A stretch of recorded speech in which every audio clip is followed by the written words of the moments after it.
Hi there, I'm Clifford Bates, and welcome once again to our reading Machiavelli's Discourse. Today we're in Book 2, and we're looking at Chapter 1 of Book 2, so let's go look at it. Which was more the cause of the empire the Romans had to acquire, virtue or fortune? Right. So the question is, he's primating a thing. What is the cause of the Roman Empire? Was it virtue or fortune?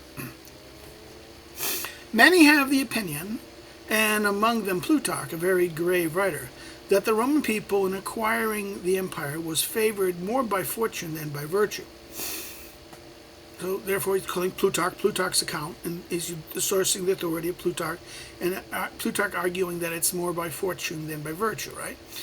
Among the other reasons he brings up for it, he says that the confessions of that people demonstrate that it acknowledged all its victories came from fortune, since it built more temples to fortune than to any other god, right?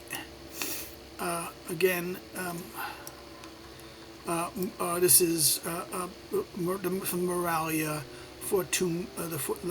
the Fortuna of Rome, the Fortune of Rome, right? This is from the,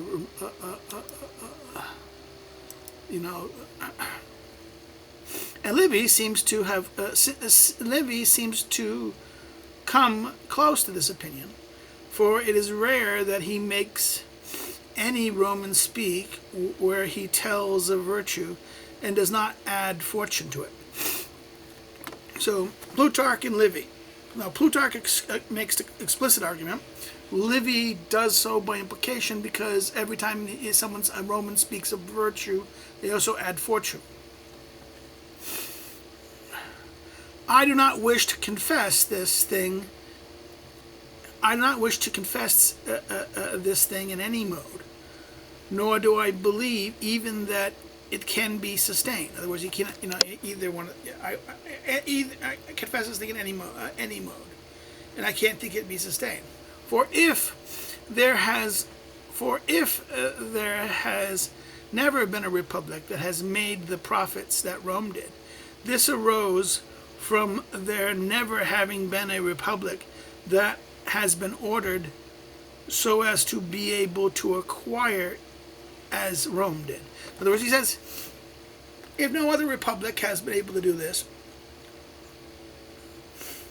because he doesn't want to address this. He said, there's never been a republic that has made profits as Rome did, because they were never ordered the same as Rome was ordered. For the army's virtue made them acquire the empire, and the order of proceeding and its own modes,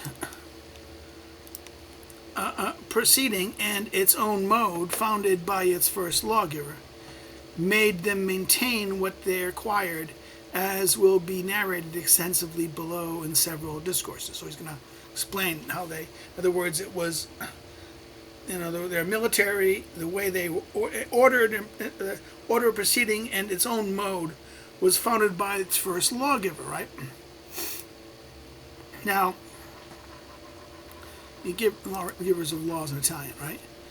They say that never having two very powerful wars combined at the same time was the fortune and not the virtue of the Roman people. Again, this is Plutarch Moralia, right? Plutarch is the accuser that it's fortune more than that. And it was that never having two wars combined at the same time was the lucky. They weren't there two wars at the same time. For they did not have the war with the Latins until they had been so beaten the Samnites. They had so beaten the Samnites that that war was made by the Romans in defense of them. Livy 7, 32-7, Livy 8, 1-6, right? And they did not combat the Tuscans before they had subjugated the Latins, and almost entirely worn out the Samnites with frequent defeats, right? Again, this is the Romans subjugated the Latins, 813, defeated the Samnites before combating the Etruscans. but they had to fight the Samnites along with the Etruscans. They fought the Etruscans again after making peace with the Samnites, but then had been fought both. The Samnites had not yet were not yet worn out in Livy 10, right? So therefore, there's a discrepancy here by what Machiavelli says and what the Livy would have purport.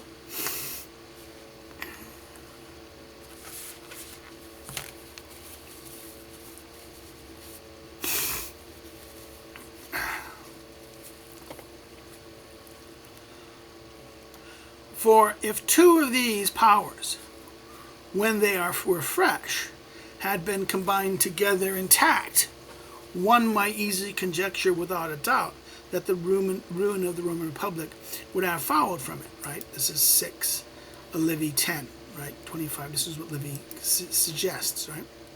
But however these things arose, it never happened that they had two very powerful wars at the same time.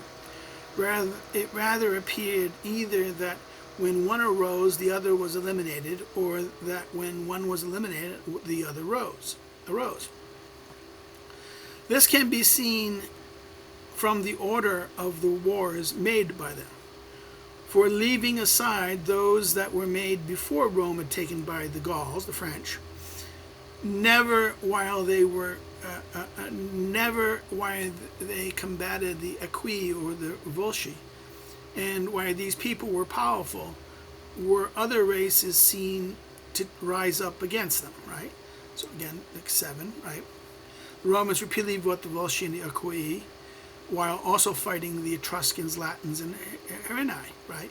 This is Livy 7, 2, 7, 9, 14, 11, 12, 32, and chapter, book 7, 19.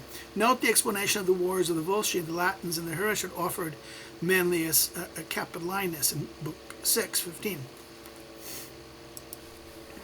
That's the note.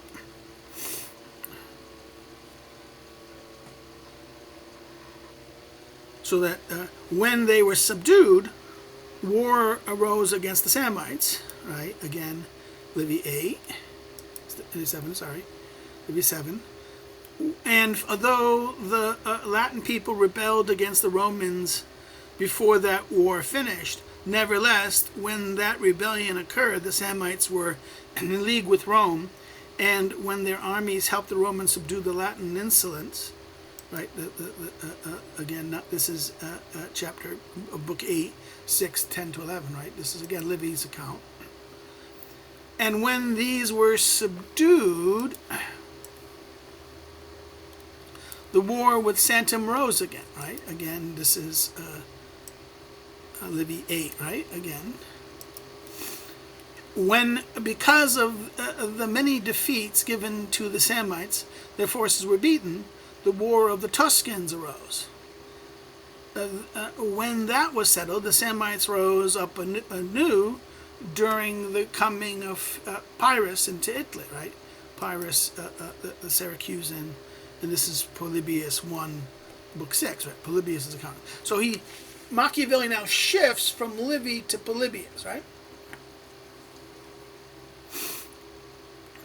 As soon as he was repelled and sent back into Greece, they started the first war with the Carthaginians.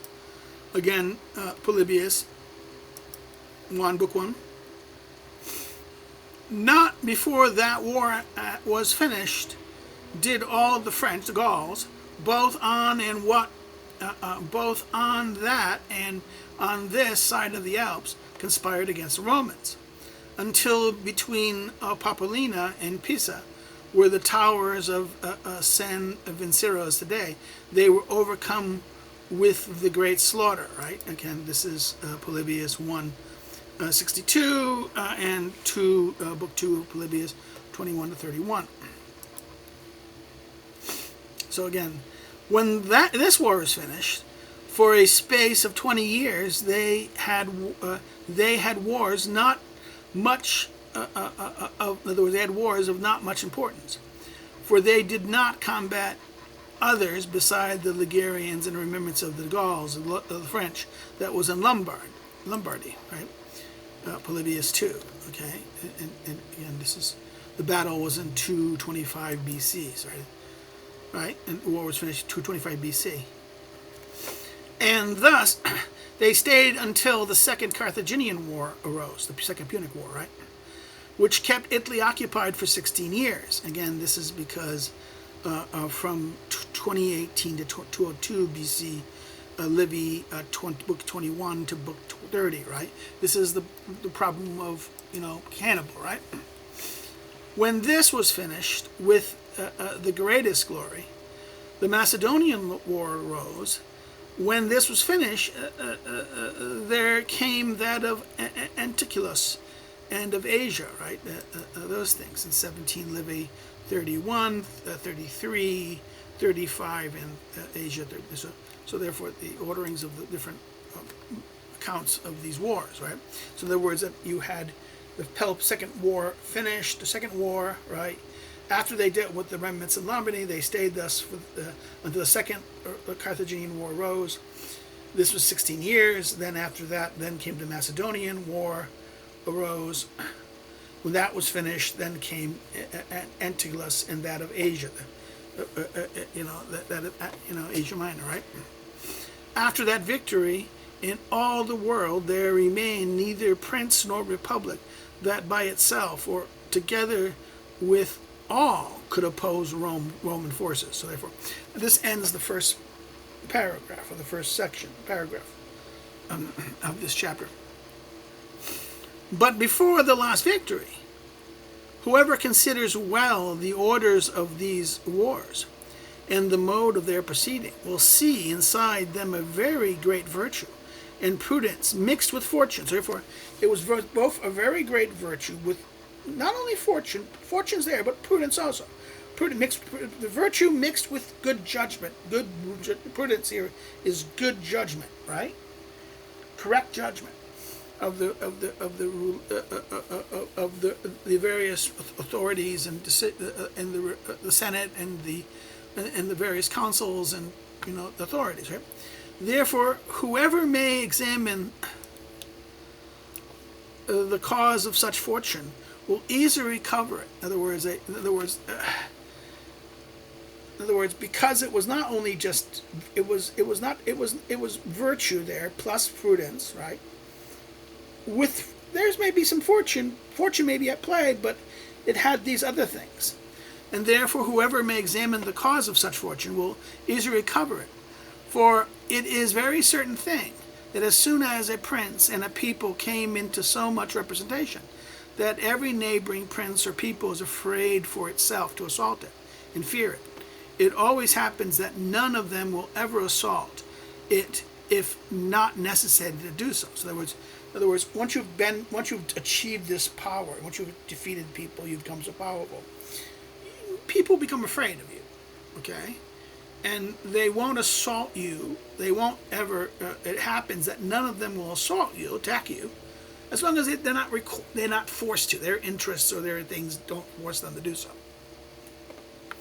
or their fear compels them to do so. Their fear, they're based on their loss of their status or their interest or this.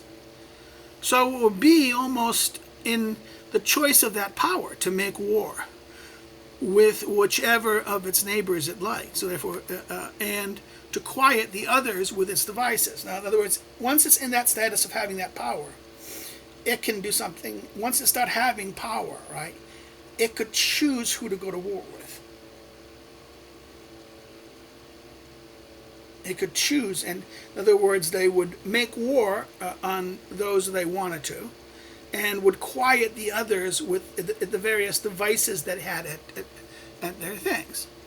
And partly out of respect for its power, partly deceived by these modes that it used to keep them, that put them to sleep, those are easily quiet. In other words, again, he's saying that, okay, in other words, in this situation, now, I use modes, I use different tools, I use different means, he says, the devices.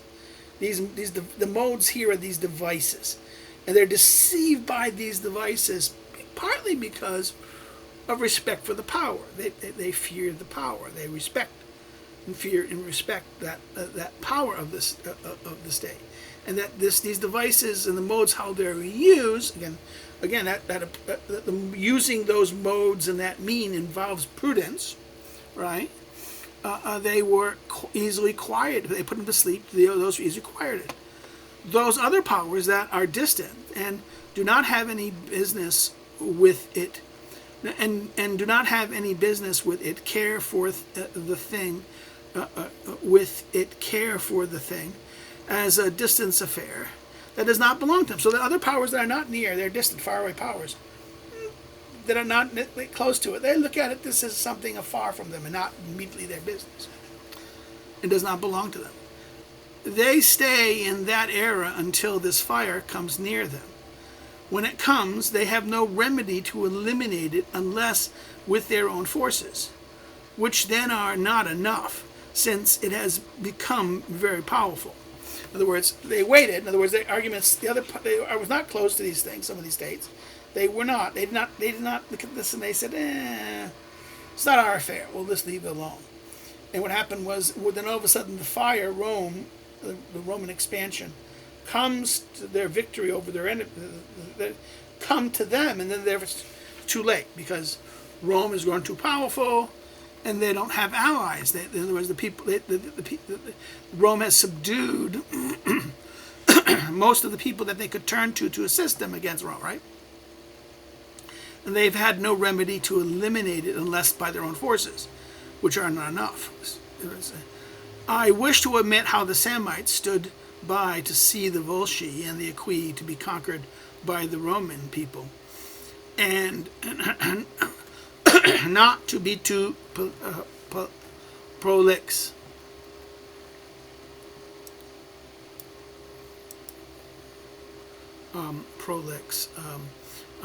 Of using too many words, tedious in length. I don't want to get tedious. Not to become tedious, right? I will not wish to be tedious. I will make do with the Carthaginians, who were a great power and great estimation when the Romans combated the Semites and the Tuscans. In other words, the Carthaginians, for example. I'm not going to look at these other examples. It'd be just too tedious. I'm just going to look at the Carthaginians. And they were already great power in the estimation of when Rome was combating the Semites and the Tuscans. For they already held all Africa. They held Sardinia and Sicily. And they had dominion in part of Spain. Their power, together with the distance between their borders and the Roman, made them never think of assaulting the latter or of succoring, give assistance to, is aiding the Samites or the Tuscans. Instead, they acted in their favor, as is done with a thing that grows, linking up with them and seeking their friendship. In other words, they instead of helping those, they help with the thing that's growing. They saw, we're powerful, they're powerful. Oh, let's cooperate. What ended up happening is that they, instead of aiding the Samites and Tuscans who were fighting the Romans, who could then have been allies against them when the Romans eventually will turn on them, they didn't do that, right? In other words, they acted rather in their favor, thinking up with, nor did they perceive the error they made before the Romans, having subdued all the people between them and the Carthaginians, began to combat them over the empire of Sicily and of Spain. In other words, as they grew big, the Romans had more interest. Sicily, and then later in Spain, right? That therefore there was too late. In other words, the same happened with the French, the Gauls, as with the Carthaginians, and thus with Philip, king of the Macedonians. Again, this is Philip the V of Macedon, and with Antiochus. And when the Roman people was occupied with the other, Each of them believed that the other would overcome it, and there would be time to defend itself from it either by peace or war. In other words, the Carthaginians, that happened with the French, as with the Carthaginians, and with thus with Philip and with Archelaus. They thought, okay, the Romans are attacking. Okay, they're busy with them, and we're going to be. In other words, they believed that the other would overcome Rome, right? And there would be time to defend itself from either by peace or by war. So I believe that all those princes who proceed as Rome did and were of the same virtue as they would have the fortune that the Romans had in this aspect. In other words, he seems to suggest that the Romans made their fortune by the way they proceeded and how they proceeded. And this is also due to the nature of powers.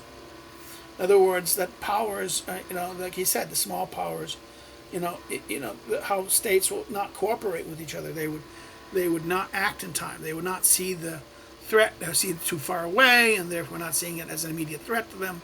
They would misread it. They would think, oh, the other guy will get it before I will.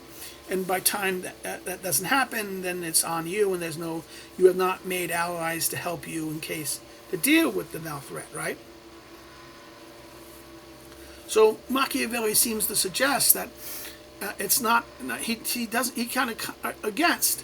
In other words, the ancient authors speak of fortune and give fortune more authority. Here Machiavelli thinks fortune can be mastered by virtue and by prudence and by ordering of that virtue and prudence. In other words, if you order your virtue and you use the right mode of proceeding and acting, and that implies prudence.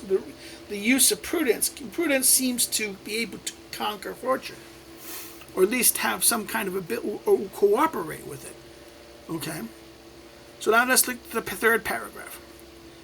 The mode taken by the Roman people in entering into the provinces of others would have to be shown for this purpose, if we have not spoken of it at length in our treatise on principalities, in chapter, I think this is chapter 9 of the Prince, right? Chapter 3.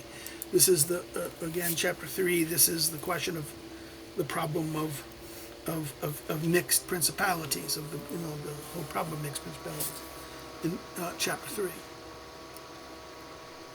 And that is the nature of you take over principality and you mix them. In other words, I have not spoken of it at length in our principalities. For it is, and go see my videos. I have two different sort of videos. I did he says chapter 3, Prince 3. So chapter 3 of the Prince on my videos. Go look at my videos. I have two videos, by two different video series on the Prince and the playlist.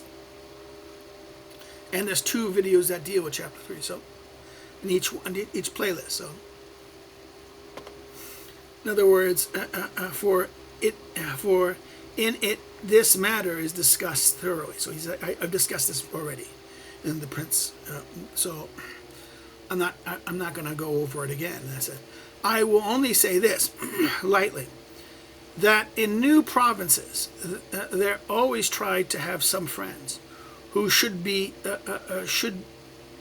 a step or a gate to ascend there, to enter there, or a means to hold it. In other words, there's always you're always going to find someone in every new province. There's always going to be someone who's going to welcome you, help you in, and then help you hold it, right? So so they were seen to enter by means of the Caputans into Seminum. Again, Livy 20, right? Livy 20. Livy 7, book 7, 19 through 29, not 19. My eyes are going. Sorry, the 32. So the means of the Capetian in Seminium, and of the Camertines in Tuscany, Livy 9:36. The Mamertines into Sicily, right? They all comes Publius 1:7-12. And the Saguntinines into Spain, Livy 21:6, and the Massin Syria into Africa, 28, right? In other words, every time there's always going to be some group or some people who are unhappy with the situation of the group they're in, will welcome and the Sagarenes into Spain, and the Massyrians in Africa, and the Aetolians into Greek, and of the Umarites and other princes in Asia, and as the Massilians and the Eldui into France, Gaul, right, 27, in the conquest of Gaul, right? Livy summaries 60 and 61, right?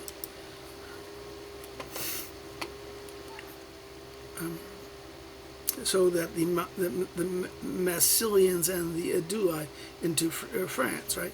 The Gaul, right? This is welcoming them. These. There's always going to be somebody who's going to be unhappy. Again, that he's repeating what he said in the chapter 3 of the Prince, right? And thus they never lack similar support to make their enterprises easier, both in acquiring provinces and holding them. So therefore, there's always going to be people who's going to help them or assist them, or then be afterwards useful to them to maintaining, right?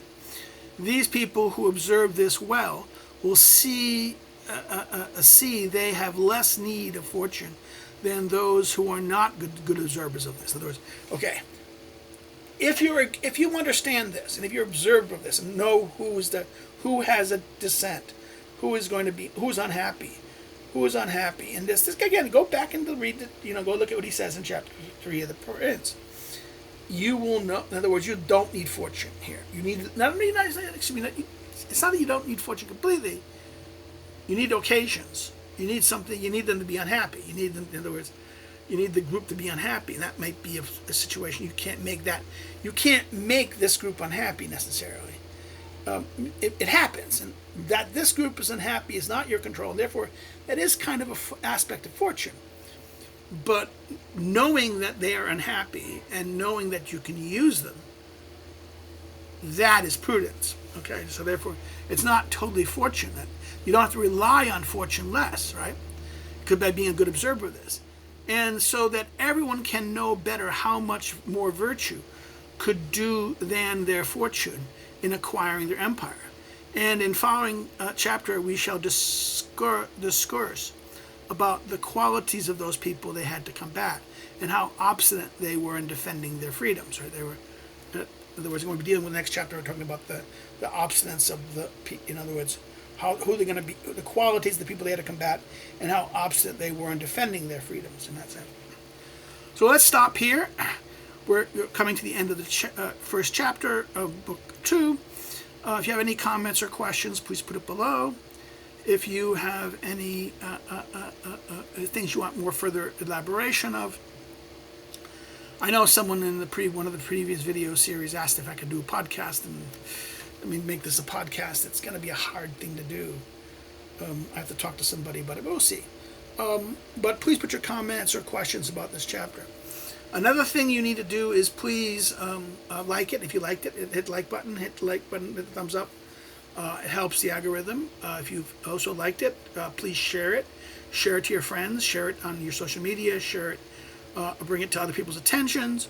And if you have not subscribed, please encourage please subscribe and encourage others to come subscribe or check out the channel to see if they want to subscribe.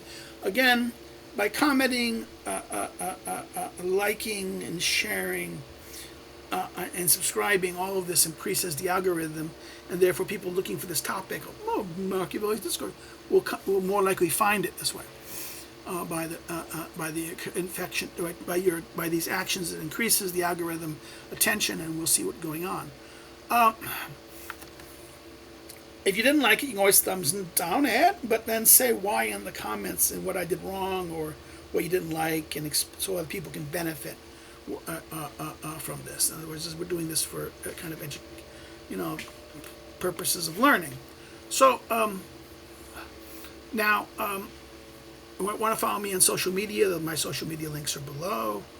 If you want to know more about me as a researcher and a scholar, check out my academic social media links below those, and check out my articles and things like that. And the other thing you should do is you want to check out my... oh God, I'm kind of weary from this cold I'm still fighting. Not cold, but allergy attacks, because I picked up when I had the flu from Chicago.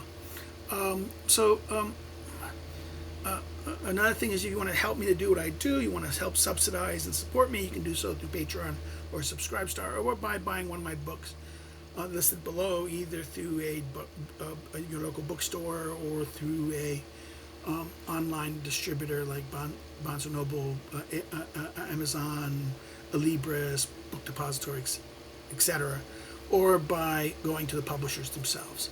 Well, that's it for today. We'll look at Chapter 2 next. So take care and have a great day. Bye-bye.